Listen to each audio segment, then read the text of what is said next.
Monsieur le ministre, mes chers collègues, ce titre IV du projet de loi Plein emploi décline l'exercice de la compétence d'accueil du jeune enfant. La portée utilitariste est évidente et j'y reviendrai tout à l'heure.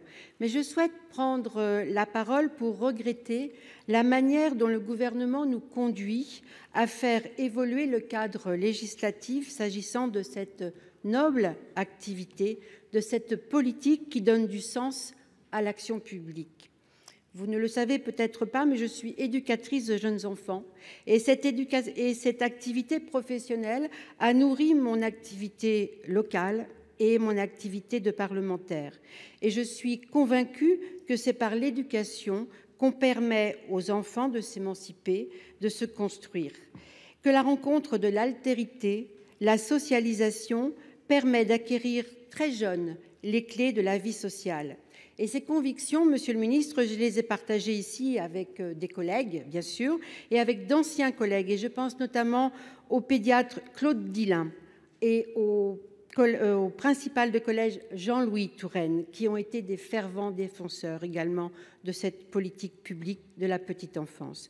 Et comme eux, je suis convaincue que l'attention portée aux enfants et à leurs familles est une clé pour réduire les inégalités de naissance. Je mesure donc l'immense écart qui réside entre ces dispositions de gouvernance et la grandeur des missions dont nous discutons. Depuis des années, les professionnels de la petite enfance changent de regard. Une réflexion s'est développée sur les 1000 premiers jours, les séminaires de premiers pas. Et là, par rapport à ces innovations qui émergent, ce que vous nous proposez est bien pauvre. Et c'est une forme, de rabais que vous nous proposez là et qui n'est pas du tout un service public ni une préfiguration du service public qui demande des agents de service public. Merci, cher collègue. Monsieur Vial.